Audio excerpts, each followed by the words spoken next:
ان الحمد للہ نحمده ونستعینه ونستغفره ونعوذ باللہ من شرور انفسنا ومن سیئات اعمالنا من يهده الله فلا مضل له ومن يضلل فلا هادي له واشهد ان لا اله الا الله وحده لا شريك له واشهد ان محمدا عبده ورسوله اما بعد فان خير الحديث كتاب الله وخير الهدي هدي محمد صلى الله عليه وآله وسلم وشر الأمور محدثاتها وكل محدثة بدعة وكل بدعة ضلالة وكل ضلالة في النار.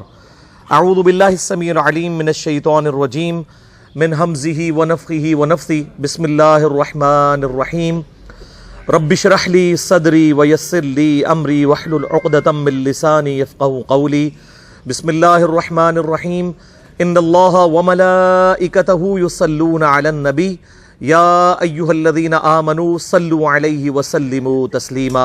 دروشی پڑھیں. اللہم صل علی محمد وعلی آل محمد کما صلیت علی ابراہیم وعلی آل ابراہیم انک حمید مجید. اللہم بارک علی محمد وعلی آل محمد کما بارکت علی ابراہیم وعلی آل ابراہیم انک حمید مجید. اللہم ربنا آتنا فی الدنیا حسنة وفی الآخرة حسنة وقنا عذاب النار. ربنا آتنا من لدنک رحمة وہیئ لنا من امرنا رشدا. لا الہ الا انت سبحانک انی کنت من الظالمین. حسبنا اللہ ونعم الوکیل ولا حول ولا قوة الا باللہ العلی العظیم. یا حی یا قیوم برحمتک استغیث. الحمدللہ آج 8 مارچ 2018 کو جمعرات کے دن ہم اپنی ایک بہن کی دعائے مغفرت کے لیے اور ان کے سوگ میں شریک ہونے کے لیے یہاں پر موجود ہیں. صحیح بخاری اور صحیح مسلم کی متفق علیہ حدیث ہے کہ امام کائنات سید الاولین والآخرین شفیع المذنبین رحمۃ للعالمین سیدنا و مولانا امام اعظم محمد رسول اللہ صلی اللہ علیہ وآلہ وسلم نے ارشاد فرمایا، جو عورت بھی اللہ اور یوم آخرت پر ایمان رکھتی ہے اس کے لیے یہ حلال نہیں ہے کہ 3 دن سے زیادہ کسی کی میت پر سوگ کرے سوائے اپنے شوہر کے، اور وہ 4 مہینہ اور 10 دن. تو یعنی 3 دن سے زیادہ سوگ نہیں ہونا چاہیے. تو ہماری یہ بہن بڑی ینگ ایج میں ہی اللہ کو پیاری ہو گئی. آلموسٹ ان کی 45 ایئرس ایج تھی، اور انہوں نے ڈاکٹر فرحت ہاشمی کے اسٹوڈنٹ کی حیثیت سے قرآن حکیم کی جو یہاں پر جہلم شہر کے اندر ان کی جو خدمات ہیں، اور ماشاءاللہ ان کی سینکڑوں بچیاں جو ہیں وہ قرآن حکیم کی تعلیم کے اعتبار سے شاگرد ہیں. یہ ان کے لیے صدقہ جاریہ ہے ان کی زندگی میں. جو صحیح مسلم میں حدیث ہے کہ میت کو مرنے کے بعد 3 اعمال کا ثواب پہنچتا ہے. نمبر 1، علم کی بات جو اس نے دنیا میں کی وہ اس کے لیے اللہ تعالیٰ سٹور کر دیتا ہے، اور بعد میں بھی جتنے لوگ اس پہ عمل کرتے ہیں اس کا بھی ثواب اس کو ملتا رہتا ہے، اور جو لوگ عمل کرتے ہیں ان کے ثواب میں کمی نہیں ہوتی.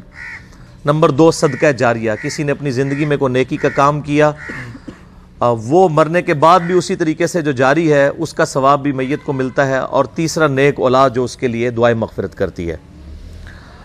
اور جہاں تک دعا کا تعلق ہے وہ تو قرآن حکیم میں کیٹاگوریکل مینشن ہوا ہے، ربنا اغفر لنا ولاخواننا الذین سبقونا بالایمان.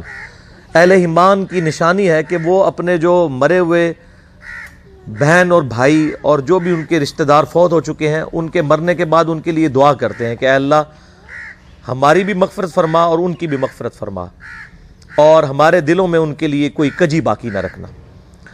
تو اس اعتبار سے یہ جو محافل ہوتی ہیں سوگ کے اعتبار سے اور دعائے مغفرت کے لیے، اس میں انسان کا دل پسیجہ ہوتا ہے آخرت کے پوائنٹ آف ویو سے. اور یہ ایک بڑا اچھا موقع ہوتا ہے جنازے کا یا سوگ کا کہ انسان اس میں اپنی آخرت کو بھی اور اپنی قبر کو بھی یاد کرے. اور بسا اوقات اس قسم کے جو مواقع ہیں وہ انسان کے لیے ہدایت کا سبب ہمیشہ کے لیے بن جاتے ہیں. تو اسی مناسبت سے میں نے قرآن حکیم میں آج صرف ایک رکوع کا انتخاب کیا ہے. کل 11 آیات سورہ السجدہ پارہ نمبر 21 میں سورت نمبر ہے 32 اور آیت نمبر 12 سے لے کر 22 تک. یہ ٹوٹل 11 آیات ہیں جن کے کانٹیکسٹ میں مجھے فکر آخرت کے پوائنٹ آف ویو سے کچھ گفتگو کرنی ہے، اور انشاءاللہ ٹائملی گفتگو جو مجھے ٹائم بتایا گیا اس کے اندر انشاءاللہ مکمل کر لیں گے انشاءاللہ تعالی. اعوذ باللہ من الشیطان الرجیم، بسم اللہ الرحمن الرحیم.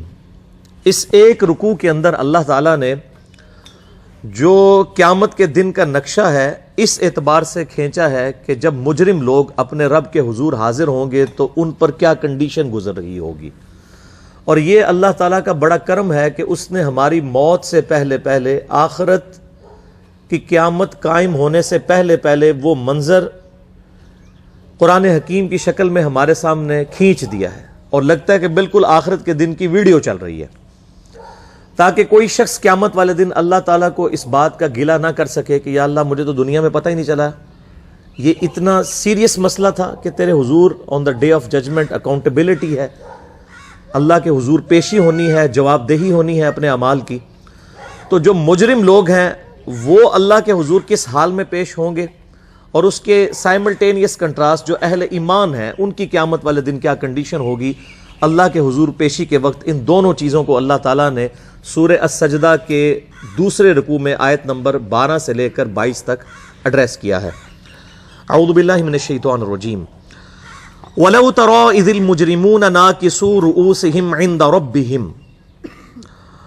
اور اے محبوب صلی اللہ علیہ وآلہ وسلم، کاش تم وہ وقت دیکھ لو جب مجرم لوگ اپنے رب کے حضور قیامت کے دن سر جھکائے ہوئے کھڑے ہوں گے.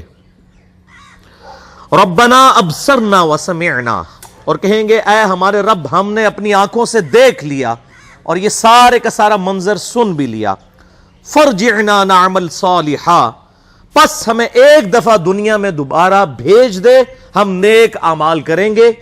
انا موقنون، بے شک ہمیں یقین آ گیا کہ قیامت کا دن حق ہے.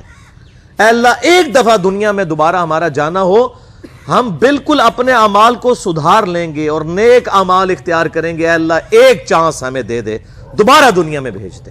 ہمیں یقین آ گیا. لیکن دیکھ کر مانا تو کیا مانا؟ سورۃ الملک میں اللہ تعالیٰ نے فرمایا ان الذین یخشون ربہم بالغیب، بے شک جو لوگ بن دیکھے اپنے رب سے ڈرتے ہیں، لہم مغفرۃ و اجر کبیر، ان کے لیے مغفرت اور بڑا اجر ہے. دیکھ کے تو سب نے مان لینا، بغیر دیکھے ماننے پر ہی جنت ہے.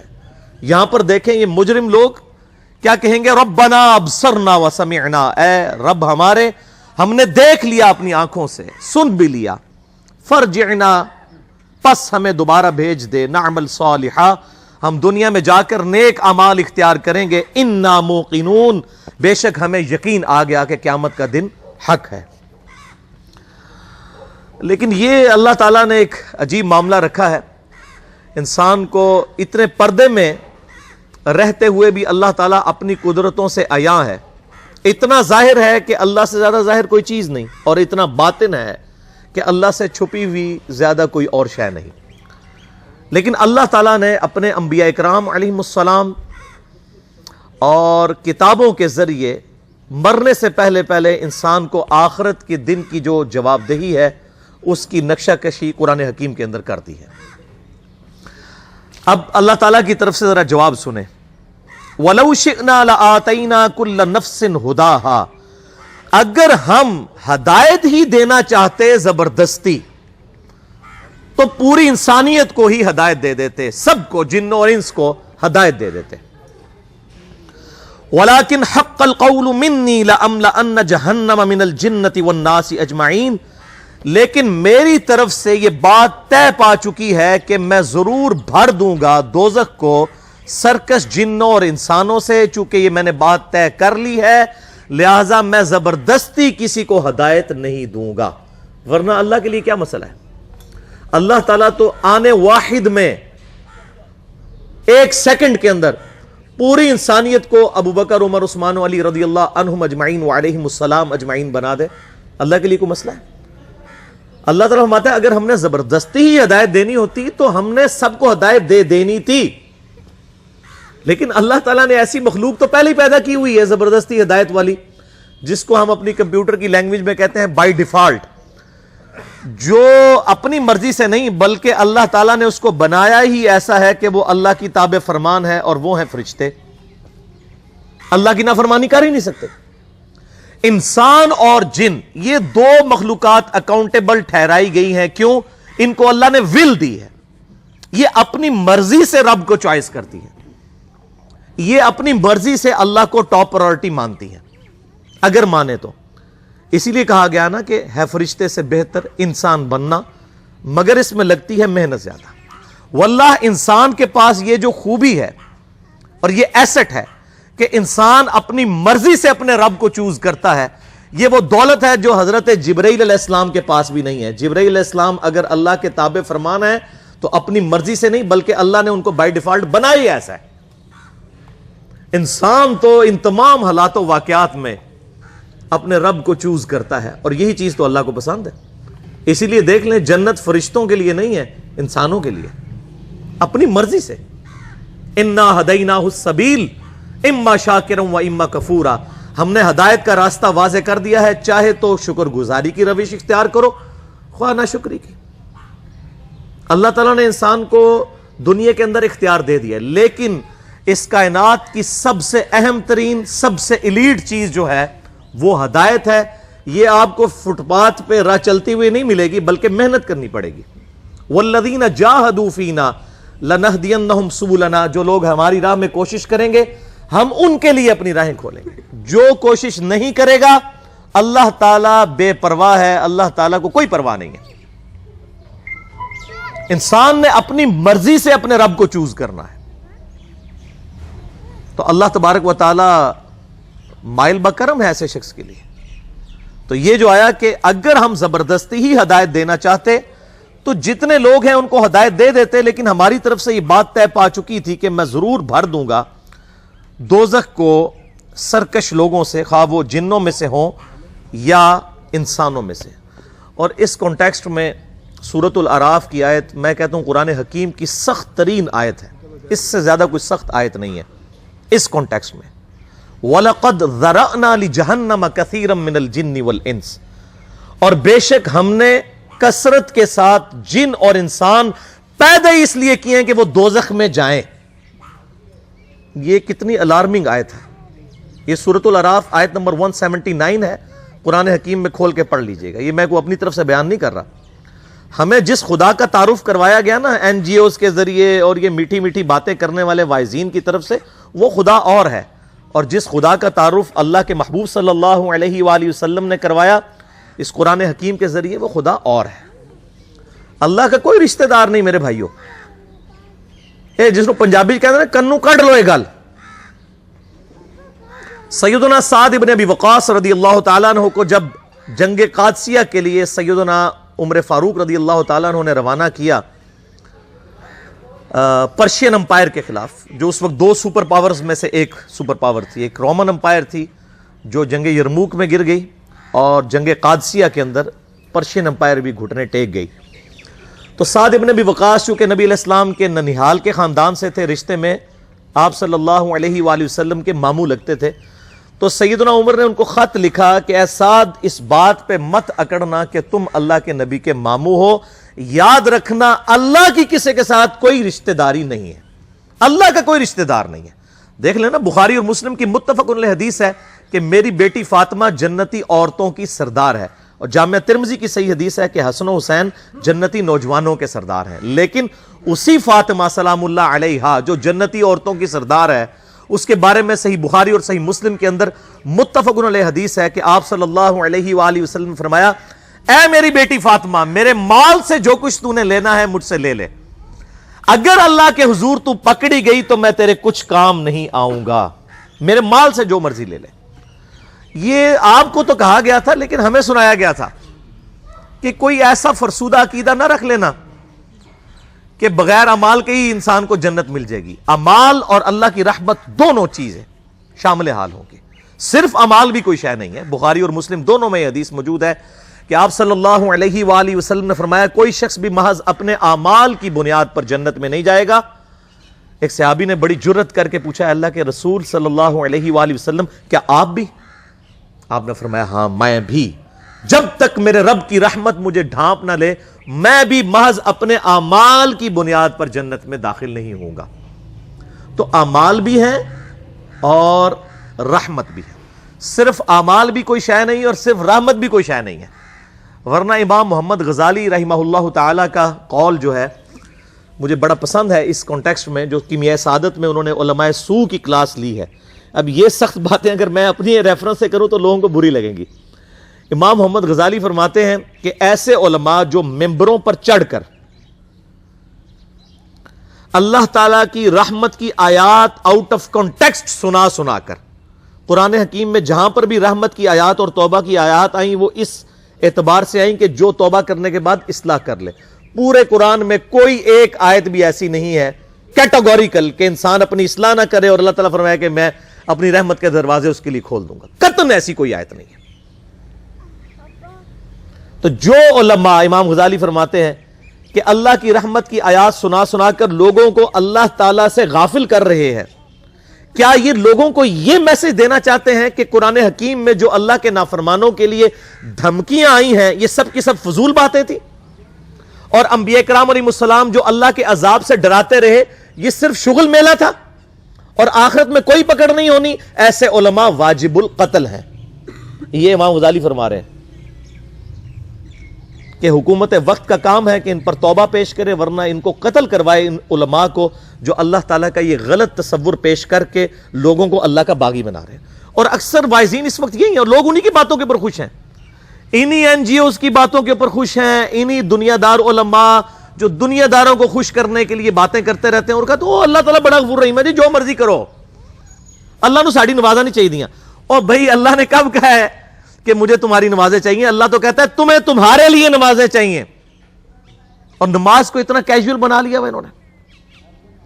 صحیح مسلم کے اندر حدیث ہے، آپ صلی اللہ علیہ وآلہ وسلم نے فرمایا بندے کے کفر اور اسلام کے درمیان فرق ہی نماز ہے۔ جو نماز پڑھتا ہے وہ مسلمان ہے، اور جو نماز نہیں پڑھتا وہ پاکستان کے شناختی کارڈ میں مسلمان ہے، اللہ کی ڈیفینیشن میں وہ عملاً کافر ہے۔ صحیح مسلم انٹرنیشنل نمبرنگ کے مطابق 246 نمبر حدیث ہے، آپ جا کے پی ڈی ایف کھول لیں اسلام 360 میں، جا کے 246 نمبر حدیث صحیح مسلم کتاب الایمان چیپٹر میں کھول کے دیکھ لیں کہ بندے کے کفر اور اسلام، شرک اور اسلام کے درمیان فرق ہی نماز ہے۔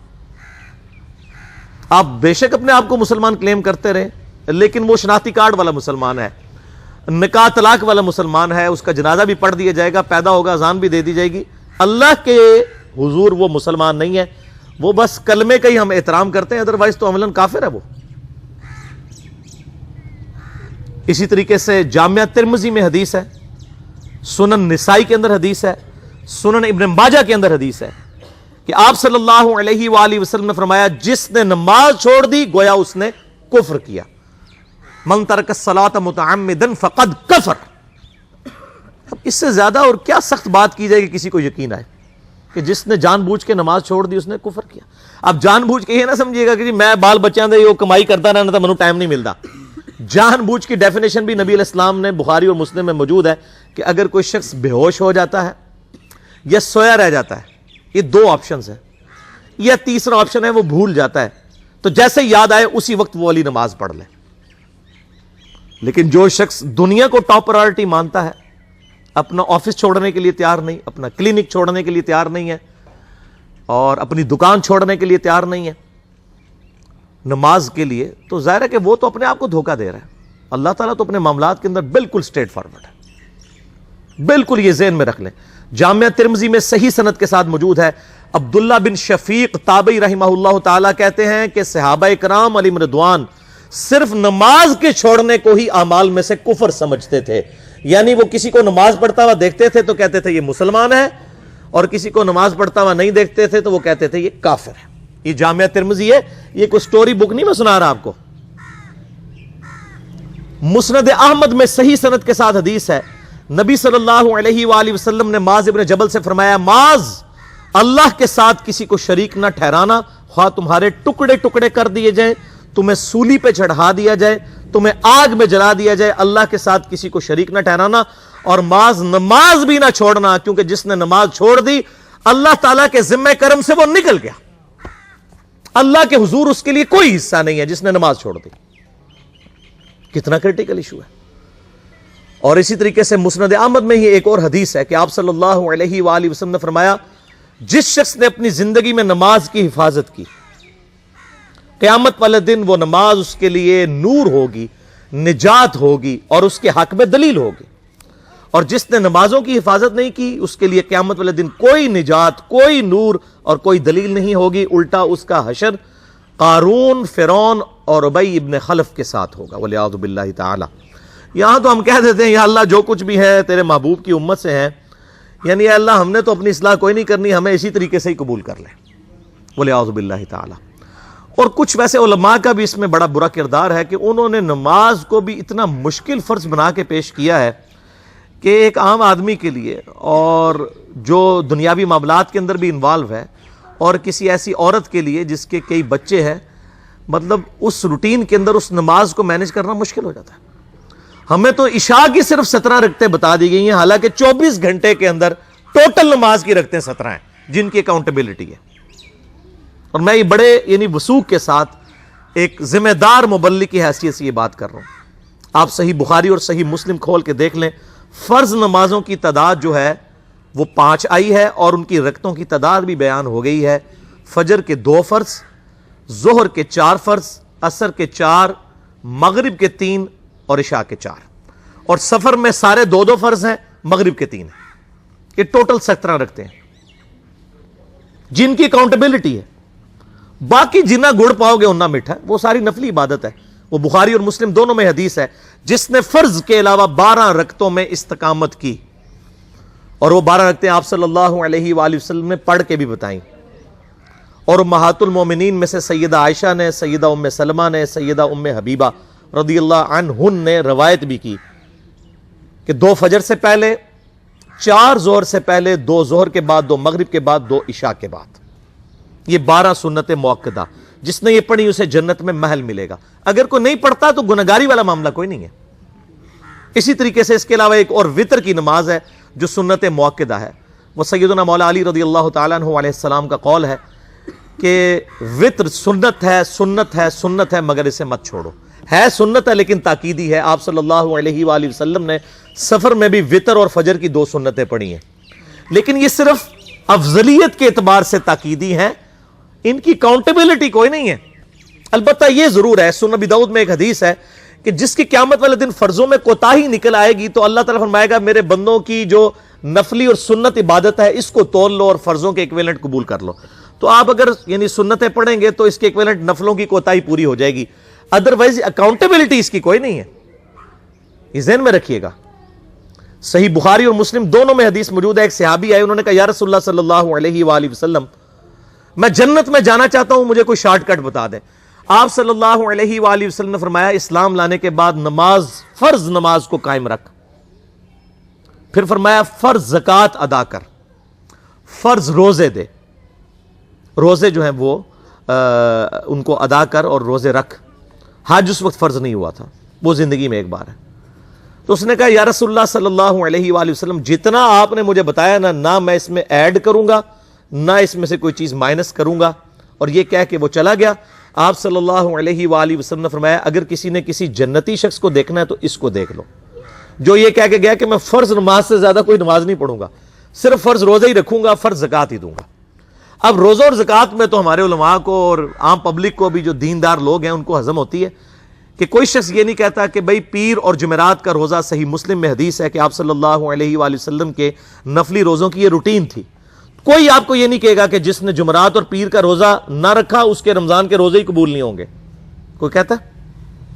کیونکہ ان کو پتہ وہ نفلی ہے۔ اسی طریقے سے زکوٰۃ تو صرف 2.5% ہے نا، باقی تو نفلی صدقات ہیں جتنے مرضی دیں۔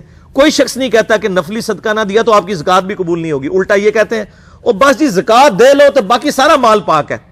لیکن جب فرض نماز کی باری آتی ہے تو اس وقت وہ 12 رکھتے ہیں بھی سنت موقع بیچ میں گھسیٹ دیتے ہیں، وہ بھی صرف فضیلت ہے، ٹوٹل 17 رکھتے ہیں، 2 فجر کی، 4 ظہر، 4 عصر، 3 مغرب، 4 عشاء. یہ میں کو اپنے لیے گراؤنڈ نہیں بنا رہا، میں تو الحمدللہ اس کے علاوہ بھی نفلی عبادت کرتا ہوں، لیکن میں بتا رہا ہوں خدا کے لیے لوگوں کو دین ایسا مشکل نہ پیش کریں کہ جو نبی علیہ السلام نے امت کو وہ دین نہیں دیا ہوا. اپنی مرضی سے انجیکٹ نہ کریں دین، لوگوں کے لیے مشکلات نہ کھڑی کریں، ان کو فرض نماز تک رکھیں.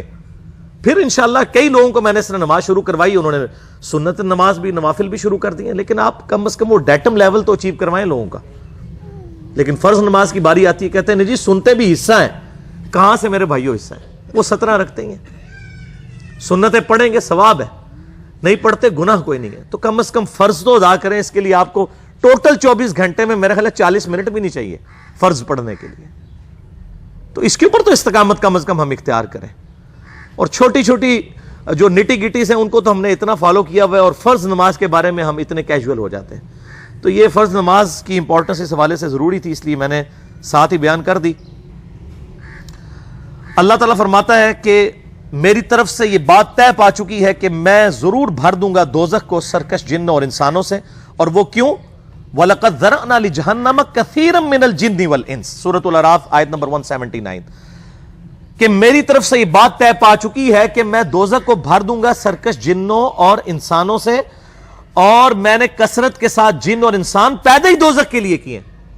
اور یہ نہیں ہے کہ اللہ تعالیٰ زبردستی کوئی اللہ تعالیٰ معاذ اللہ فنیٹک ہے، نہیں. اس میں سورۃ الاعراف میں ساتھ ہی آیا کہ ہم نے ان کو عقل دی تھی وہ سوچتے نہیں، کان دیے تھے وہ سنتے نہیں، آنکھیں دی تھیں وہ دیکھتے نہیں ہیں. اولئک کالانعام بل ہم اضل، یہ چوپایوں کی مانند ہیں بلکہ اس سے بھی گئے گزرے ہیں، جو انسٹرومنٹس یوز کر کے حق بات کو حاصل نہیں کرتے. تو یہ اللہ تعالیٰ زبردستی نہیں کرے گا، بلکہ انسان اپنی مرضی سے اپنی دوزخ کما رہا ہوگا.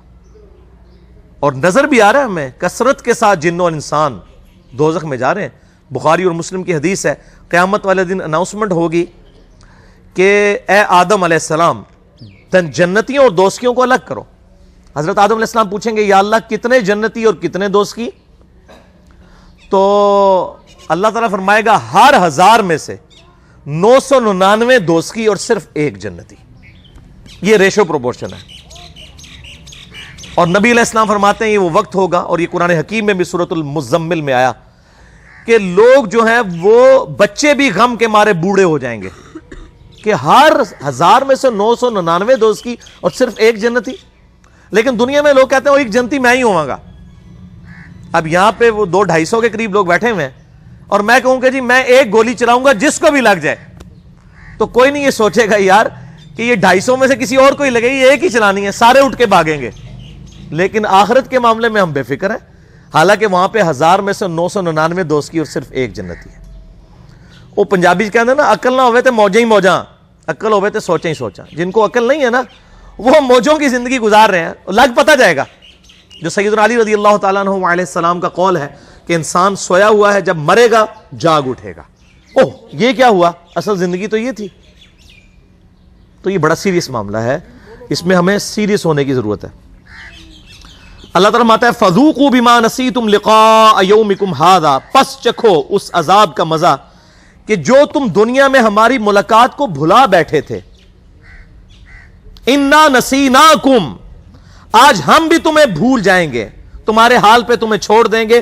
وذوقوا عذاب الخلد بما کنتم تعملون، اور چکھو اس عذاب کا مزہ جو تم دنیا میں اعمال کیا کرتے تھے.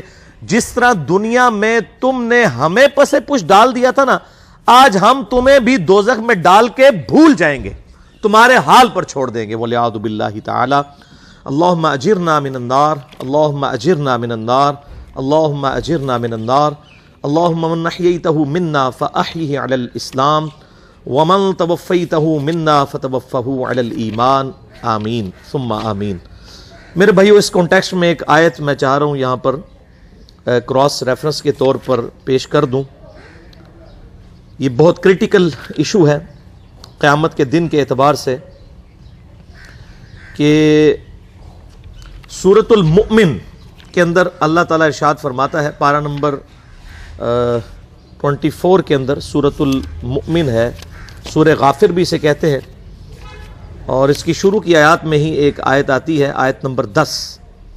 یہ بھی قرآن حکیم میں چند سخت آیات میں سے ایک آیت ہے. ان الذین کفروا ینادون لمقت اللہ اکبر من مقتکم. قیامت والے دن جب اللہ کے جو نافرمان لوگ ہیں، یہ کفر کا ترجمہ انڈیا پاکستان بنگلہ دیش میں عجیب و غریب ہو گیا. کفر کا مطلب ہم سمجھتے ہیں ہندو سکھ عیسائی. عربی میں کفر کہتے ہیں انکار کرنے والے کو. جو عمل سے انکار کر دے وہ بھی کافر، جو عقیدے میں انکار کر دے وہ بھی کافر. یعنی عملاً تو مسلمانوں کی اکثریت عملی کافر ہے. جب وہ نماز چھوڑ رہی ہے تو نماز کفر و اسلام میں فرق ہے. صحیح مسلم کی حدیث ہے. تو جو نافرمان لوگ ہیں، انکاری لوگ ہیں، اللہ تعالیٰ کی طرف سے انہیں قیامت والے دن عذاب دینے کے بعد ندا کی جائے گی. لَمَقْتُ اللَّهِ أَكْبَرُ مِن مَقْتِكُمْ أَنفُسَكُمْ إِذْ تُدْعَوْنَ إِلَى الْإِيمَانِ فَتَكْفُرُونَ. اللہ تعالیٰ قیامت والے دن ان سے فرمائے گا جب ان کو عذاب دے گا کہ آج تمہیں اس عذاب سے بیزاری اور تکلیف ہو رہی ہے. وہ کہیں گے ہاں ہو رہی ہے. اللہ تعالیٰ فرمائے گا اس سے زیادہ ہمیں دنیا میں تکلیف ہوتی تھی جب تمہیں ہماری طرف بلایا جاتا تھا تو تم روح گردانی کر دیتے تھے. ہمیں اس سے زیادہ تکلیف ہوتی تھی. یہاں کہتے ہیں او جی اللہ تعالیٰ نے ساڑھی نمازیں نہیں چاہیے دیا. او بھائی اللہ تعالیٰ نے کب کہا کہ مجھے تمہاری نمازیں چاہیے؟ اللہ تعالیٰ تو فرما رہا ہے تمہیں تمہارے لیے نمازیں چاہیے کامیاب ہونے کے لیے. کراس ریفرنس کے طور پہ ایک اور آیت میں ضمناً بیان کر رہا ہوں. سورہ الزمر آیت نمبر 7 پارہ نمبر 23 میں ان تکفروا فإن اللہ غنی عنکم. اگر تم ناشکری کی روش اختیار کرو گے، اللہ کے نافرمان بن جاؤ گے، بے شک اللہ بے پرواہ ہے. وَلَا يَرْضَى لِعِبَادِهِ الْكُفْرِ. لیکن یہ بات یاد رکھنا اللہ تعالیٰ ناشکری کو اپنے بندوں کے لیے پسند نہیں کرتا. بے پرواہی کا مطلب کوئی یہ نہ لے لے کہ خیر ہے اللہ تعالیٰ معاف کر دے گا. نہیں، پسند نہیں کرتا. وَإِن تَشْكُرُوا يَرْضَاهُ لَكُمْ. اگر تم شکر گزاری کی روش اختیار کرو گے تو اسی کو اللہ پسند کرے گا. وَلَا تَزِرُ وَازِرَةٌ وِزْرَ أُخْرَى. اور یاد رکھنا کوئی جان قیامت والے دن کسی دوسرے کا بوجھ نہیں اٹھائے گی. ثم الى ربکم مرجعکم فینبئکم بما کنتم تعملون. اس کے بعد تمہیں لوٹ کر تمہارے رب کے پاس جانا ہے، وہ تمہیں بتا دے گا جو کچھ تم دنیا میں اعمال کیا کرتے تھے.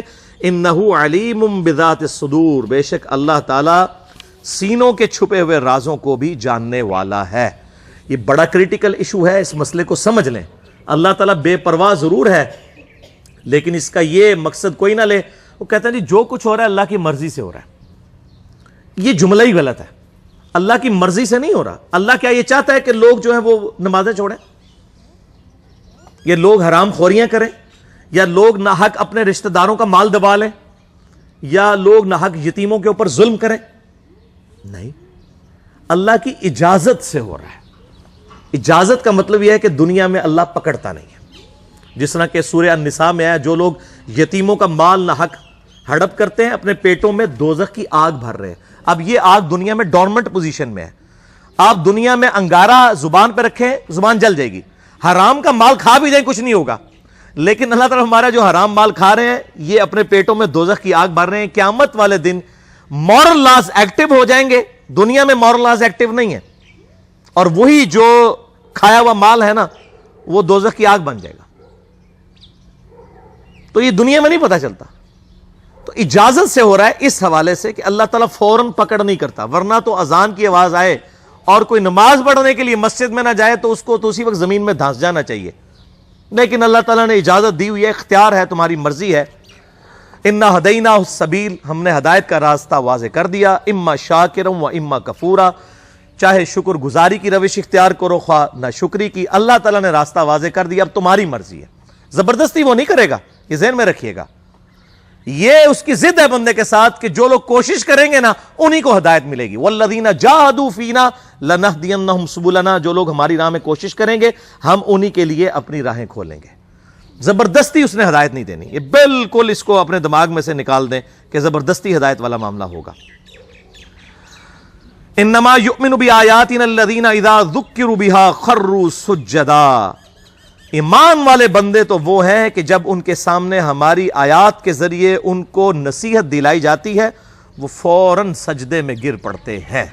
اللہ اکبر. سبحان ربی العلی سبحان ربی العلی سبحان ربی العلی. یہ ٹو باؤ ڈاؤن کرنا کافی ہے. صحیح بخاری کے اندر موجود ہے کہ عبداللہ بن عمر رضی اللہ تعالیٰ عنہ قرآن حکیم بغیر وضو کے بھی پڑھ رہے ہوتے تھے اور اس دوران جب آیت سجدہ آتی تھی تو بغیر وضو کے ہی اسی حالت میں سواری پہ بیٹھے ہوئے ٹو باؤ ڈاؤن کر کے سجدہ تلاوت کر لیتے تھے. اس کے لیے ماتھا لگانا ضروری نہیں, وہ اعلیٰ ترین درجہ ہے.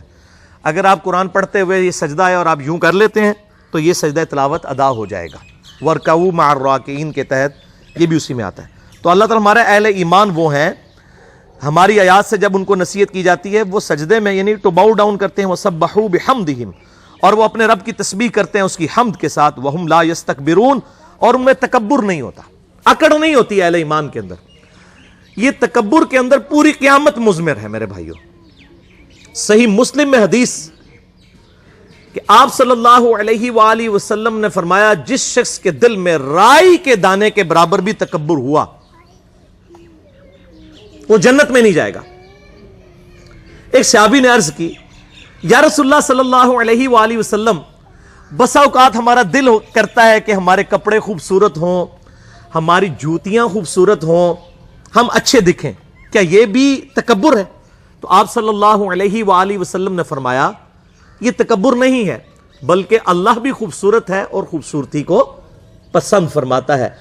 تکبر یہ نہیں ہے کہ تم اچھا لباس پہنو یا اچھی جوتیاں پہنو یا اچھے دکھو, بلکہ تکبر یہ ہے کہ تم حق بات سے اناد کر دو اور دوسروں کو حقیر سمجھو. یعنی کسی شخص پہ حقیقت کھل گئی کہ نماز پڑھے بغیر میں مسلمان نہیں ہوں, اب پھر بھی وہ اکڑا ہوا ہے, وہ ہے متکبر. اگر کسی نے اچھے کپڑے پہنے ہوئے ہیں لیکن اس کے باوجود وہ دوسروں کو حقیر سمجھ رہا ہے تو متکبر ہے, اور اگر وہ اچھے کپڑے پہن کے دوسروں کو حقیر نہیں سمجھ رہا کوئی متکبر نہیں ہے. حق بات سے اناد کرنا, اس سے روگردانی کرنا, یہ اصل تکبر ہے. ایک بندے کو صحیح بخاری اور صحیح مسلم سے نماز کا طریقہ کھول کے بتا دیا کہ میرے بھائیوں, نبی صلی اللہ علیہ وآلہ وسلم اس طریقے سے سنت کے مطابق نماز پڑھتے تھے کہ رکوع میں جاتے وقت اور رکوع سے اٹھتے وقت رفع الیدین کرتے تھے. اور وہ کہیں نہیں ساڑھے بزرگ پاگل سے, انہوں نے نہیں پتا لگا. بھائی بزرگ اللہ کے پاس چلے گئے, وہ اپنے اعمال کے جواب دہی خود کریں گے.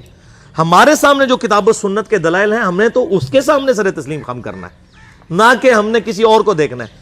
ہمارے لیے تو آئیڈیل ہمارے محبوب صلی اللہ علیہ وآلہ وسلم کی مبارک ذات ہے, نہ کہ کسی دنیا دار شخص کی یا ہمارے آباء و اجداد ہمارے لیے آئیڈیل ہے. لقد کان لکم فی رسول اللہ اسوۃ حسنہ, بے شک رسول اللہ صلی اللہ علیہ وآلہ وسلم کی زندگی میں تمہارے لیے بہترین نمونہ ہے.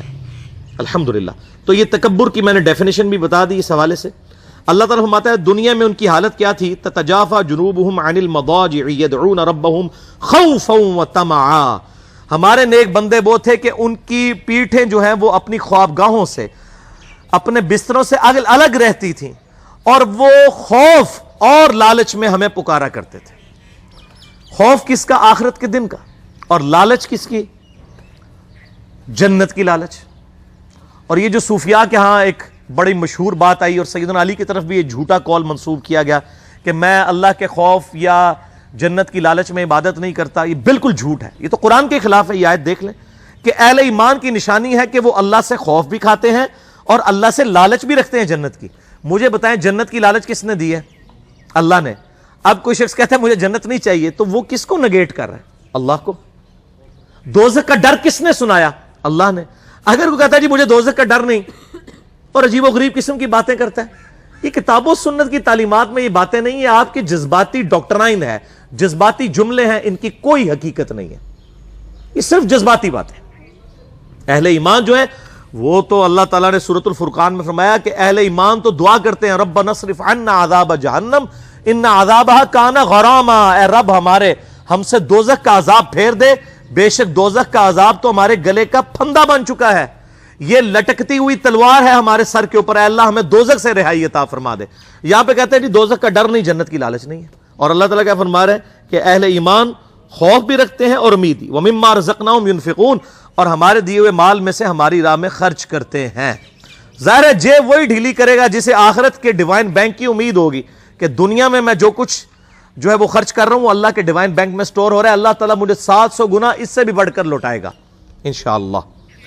فَلَا تَعْلَمُ نَفْسٌ مَا أُخْفِيَ لَهُم مِّن قُرَّةِ أَعْيُنٍ, پس کسی جان کو نہیں پتا جو کچھ اللہ تعالیٰ نے اس کی نفس کی خواہش والی چیزیں چھپا کے رکھی ہیں, من قرۃ اعین, ان کی آنکھوں کی ٹھنڈک کے لیے جنت میں, جزاء بما کانوا یعملون, جزا ان اعمال کے بدلے میں جو وہ دنیا میں کیا کرتے تھے۔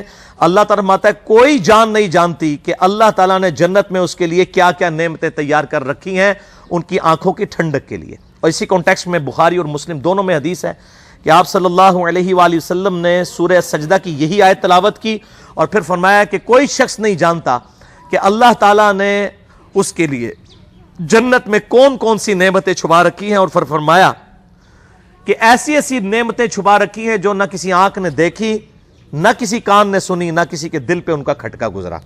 اور پھر آپ صلی اللہ علیہ وآلہ وسلم نے یہی آیت تلاوت کی، لیکن ساتھ یہ ہے اعمال کے بدلے میں۔ دودھ پینے والے مجنون نہیں چاہیے، اعمال کرنے والے۔ افمن کان مؤمنا کمن کان فاسقا، بھلا بتاؤ جو اللہ کی بات ماننے والا ہے اور جو نہیں ماننے والا وہ برابر ہو سکتے؟ لا یستوون، وہ برابر نہیں ہو سکتے۔ اما الذین آمنوا وعملوا الصالحات، جو لوگ ایمان لے کر آئے اور انہوں نے نیک اعمال کیے، فلہم جنات المأویٰ، ان کے لیے ہمیشہ کی جنتیں ہیں، نزلا بما كانوا يعملون، اور یہ بدلہ ہوگا ان کے اعمال کا۔ اب یہ دیکھیں بار بار بات آ رہی ہے اعمال اعمال اعمال۔ صرف دعائیں کرنے سے کچھ نہیں بننا اور صرف محبت کا اظہار کرنے سے کچھ نہیں ہونا، اعمال بھی اختیار کرنے ہیں۔ وَأَمَّا الَّذِينَ فَسَقُوا فَمَأْوَاهُمُ النَّارُ، اور جو لوگ ناشکری کی روش اختیار کریں گے، گناہگار لوگ ہوں گے، ان کا ٹھکانہ ہوگا دوزخ۔ كُلَّمَا أَرَادُوا أَن يَخْرُجُوا مِنْهَا، جب کبھی بھی ارادہ کریں گے وہ اس میں سے نکلنے کا، اعیدوا فیہا، دوبارہ انہیں لوٹا دیا جائے گا اس میں۔ وقیل لہم ذوقوا عذاب النار الذی کنتم بہ تکذبون، اور ان سے کہا جائے گا چکھو اس عذاب کا مزہ جو تم دنیا میں اسے جھٹلایا کرتے تھے۔ وَلَنُذِيقَنَّهُم مِّنَ الْعَذَابِ الْأَدْنَىٰ دُونَ الْعَذَابِ الْأَكْبَرِ، اور ہم ضرور چکھائیں گے دنیا کی زندگی میں بھی تمہیں کچھ نہ کچھ عذاب کا حصہ، یعنی دنیاوی تکالیف کی شکل میں۔ کیوں؟ لعلہم یرجعون، تاکہ تم ہماری طرف لوٹ آؤ۔ دنیا میں تکلیفیں اسی لیے آتی ہیں کہ انسان جو ہے وہ اس سے سبق سیکھ کے اللہ کی طرف آئے۔ وَمَنْ أَظْلَمُ مِمَّنْ ذُكِّرَ بِآيَاتِ رَبِّهِ، اس سے بڑھ کر ظالم کون ہے کہ جسے اس کی رب کی آیات پڑھ پڑھ کے سنایا جائے، ڈر سنایا جائے کہ بچ جاؤ آخرت کے دن کی جواب دہی کے معاملے میں۔ ثُمَّ أَعْرَضَ عَنْهَا، اس کے بعد وہ منہ پھیر لے۔ إِنَّا مِنَ الْمُجْرِمِينَ مُنْتَقِمُونَ، ایسے مجرموں سے تو ہم انتقام لے کر چھوڑیں گے۔ کتنی سخت آیت ہے کہ جو اللہ تعالیٰ کی نصیحت کو کیجول لیتا ہے، اللہ تعالیٰ فرماتا ہے ایسے مجرموں سے ہم انتقام لیں گے۔ انتقام کا لفظ استعمال کیے، جو اللہ تعالیٰ کی دعوت کو، اس کے محبوب صلی اللہ علیہ وآلہ وسلم کی دعوت کو کیجول لیتے ہیں۔ یہ ہمارا یہ رکوع مکمل ہو گیا۔ اب دو تین حدیثیں سنا کے میں اس کو کنکلوڈ کرتا ہوں۔ میرے بھائیوں،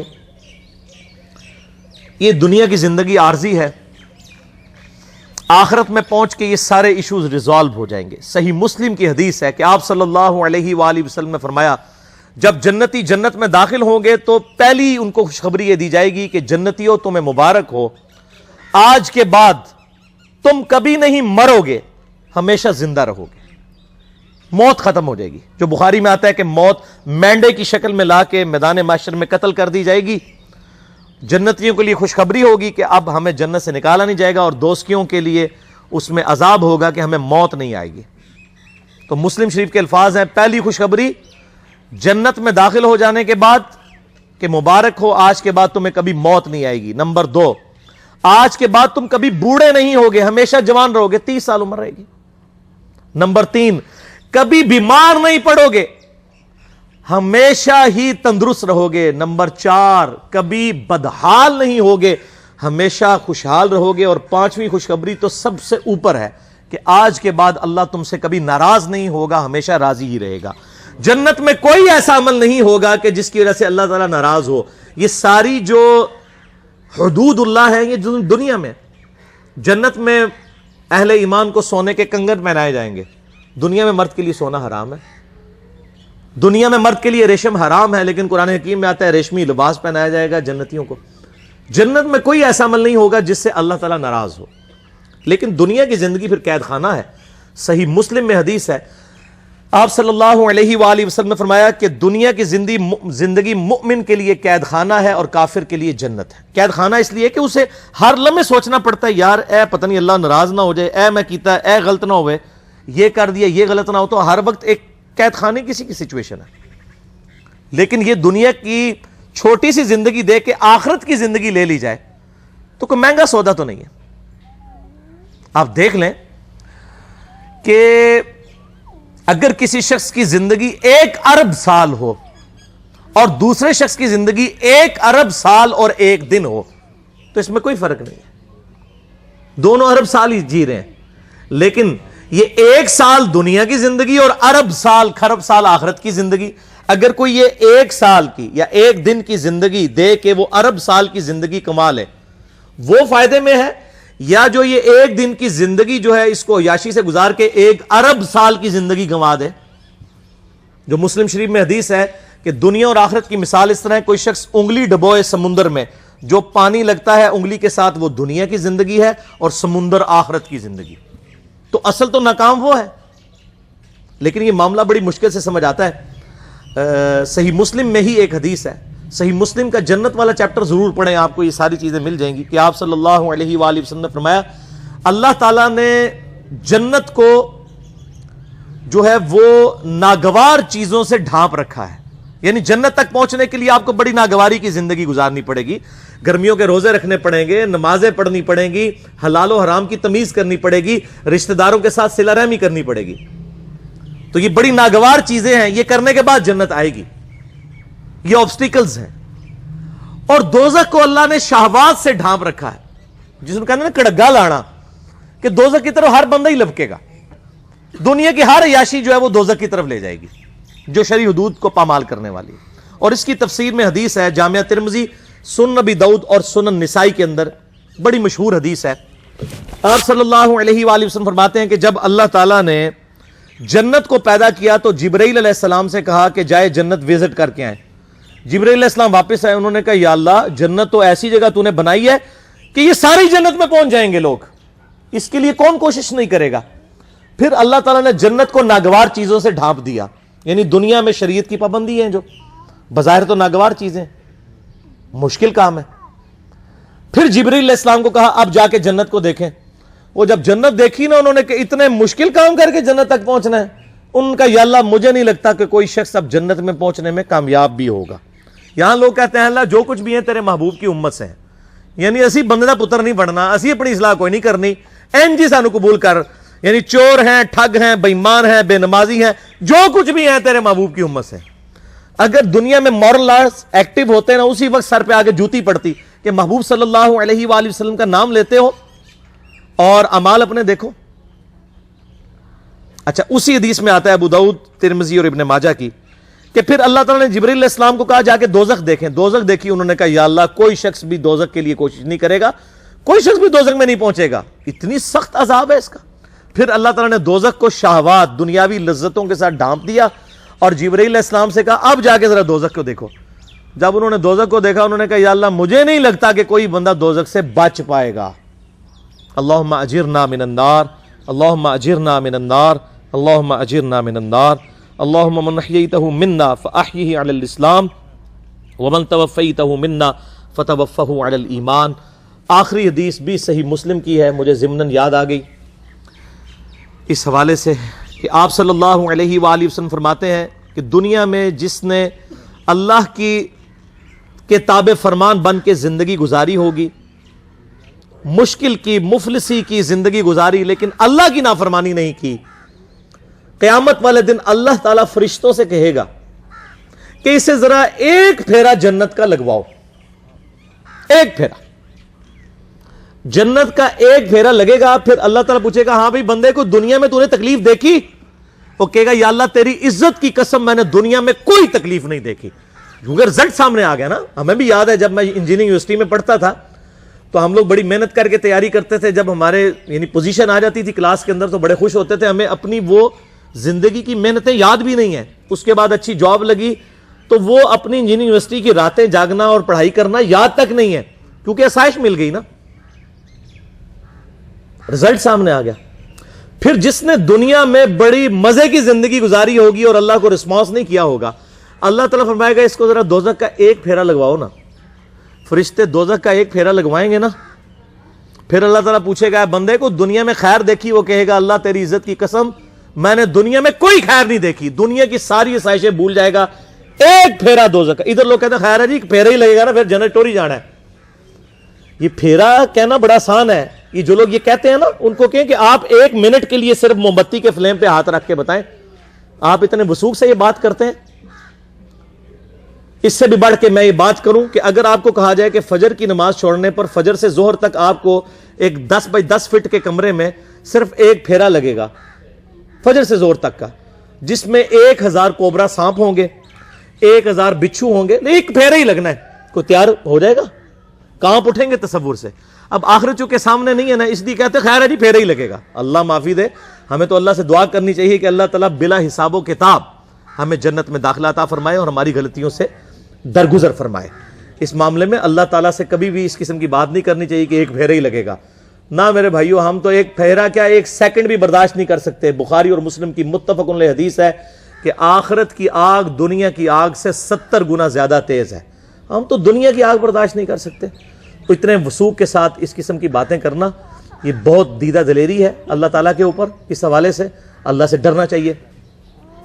اللہ تعالیٰ سے دعا ہے جو میں نے حق بات کہی اللہ تعالیٰ ہمارے دلوں میں راسخ فرمائے, اور اگر جذبات میں میرے منہ سے کوئی غلط بات نکل گئی تو اللہ تعالیٰ ہمارے دلوں سے معاف کر دے. میرے بھائیو, یہ آج کی گفتگو بھی ہم یوٹیوب پہ, یعنی یہ ڈاکٹر صاحب کی بھی خواہش تھی, میری بھی خواہش تھی کہ اس کی ریکارڈنگ ہو جائے تاکہ لوگوں کے لیے اصلاح کا سبب بن جائے. یہ ہماری ویب سائٹ ahlsunnatpak.com ہے, آپ وزٹ کریں. اور یوٹیوب کا چینل میرے نام کے اوپر ہی ہے, انجینئر محمد علی مرزا, اس کے اوپر یہ انشاءاللہ ہماری گفتگو جو ہے وہ میں نے اس کو سوچا ہے کہ اس کی ہیڈنگ ہم رکھیں کاش میں دنیا میں واپس چلا جاتا. مسئلہ نمبر 196 کے عنوان سے انشاءاللہ اسے اپلوڈ کریں گے ہم لوگوں کی اصلاح کے لیے. اور اب آخر میں ہم دعا بھی کر لیتے ہیں اپنی بہن کی مغفرت کے لیے بھی. صحیح بخاری کے اندر حدیث موجود ہے, نبی صلی اللہ علیہ وآلہ وسلم کو سیدنا ابو عامر رضی اللہ تعالیٰ عنہ کی وفات کی جب خبر پہنچی تو آپ صلی اللہ علیہ وآلہ وسلم نے ہاتھ اٹھا کر ان کے لیے دعائے مغفرت کی. حتیٰ کہ صحابہ کہتے ہیں ہم نے آپ کے بغلوں کی سفیدی بھی دیکھی. لیکن یہ جو قرآن پڑھ کے اور فاتحہ پڑھ کے بخش رہے ہوتے ہیں اس کی کوئی اصل نہیں ہے. دعائے مغفرت قبر پہ بھی جا کے کی جائے, دنیا میں بھی کی جائے. 20 منٹ لگے گا تو عالم بھی کر لیں گے تھوڑا. نہیں ٹھیک ہے وہ کر لیتے. تو دعا جو ہے وہ چاہے کوئی زندہ ہے چاہے کوئی فوت ہو چکا ہے, سب کے لیے دعا کرنی چاہیے اور دعائے مغفرت ضرور کرنی چاہیے. یہ مسلمان کا حق ہے دوسرے مسلمان کے اوپر اس حوالے سے. اور اس کی پہلی شکل نماز جنازہ ہے, اس کے بعد قبر پہ جا کے دعا کرنا استقامت کے لیے. اور آج ان کی سوگ کا بھی آخری دن ہے تو ہم اجتماعی دعا اس حوالے سے کر لیتے ہیں. سارے بھائی جو ہے وہ ہاتھوں کو بلند کر لیجئے. اللہم انی اسألک بأنک انت اللہ لا الہ الا انت الاحد الصمد الذی لم یلد ولم یولد ولم یکن له کفوا احد وإلہکم الہ واحد لا الہ الا هو الرحمن الرحیم الف لام میم اللہ لا الہ الا هو الحی القیوم. اللہم صلی علی محمد وعلی آل محمد کما صلیت علی ابراہیم وعلی آل ابراہیم انک حمید مجید. اللہم بارک علی محمد وعلی آل محمد کما بارکت علی ابراہیم وعلی آل ابراہیم انک حمید مجید. اللہم ربنا آتنا فی الدنیا حسنة وفی الآخرة حسنة وقنا عذاب النار. لا الہ الا انت سبحانک انی کنت من الظالمین. ربنا آتنا من لدنک رحمة وہیئ لنا من امرنا رشدا. اللہم لا مانع لما اعطیت ولا معطی لما منعت ولا ينفع ذا الجد منک الجد. اللہم اغفر لحینا ومیتنا وشاہدنا وغائبنا وصغیرنا وکبیرنا وذکرنا وانثانا. اللہم من احییتہ منا فاحیہ علی الاسلام ومن توفیتہ منا فتوفہ علی الایمان. اللہم ثبتنا علی الایمان. اللہم ثبتنا علی الاسلام. اللہم ثبتنا علی القرآن. اے اللہ جن جن بھلائیوں کا سوال تیرے محبوب صلی اللہ علیہ وآلہ وسلم نے تجھ سے کیا ہم تمام مسلمانوں کے حق میں قبول و منظور فرما. اے اللہ جن جن چیزوں کے شر سے تیرے محبوب صلی اللہ علیہ وآلہ وسلم نے تیری پناہ طلب کی ہم تمام مسلمانوں کو عطا فرما. اے اللہ ہمارے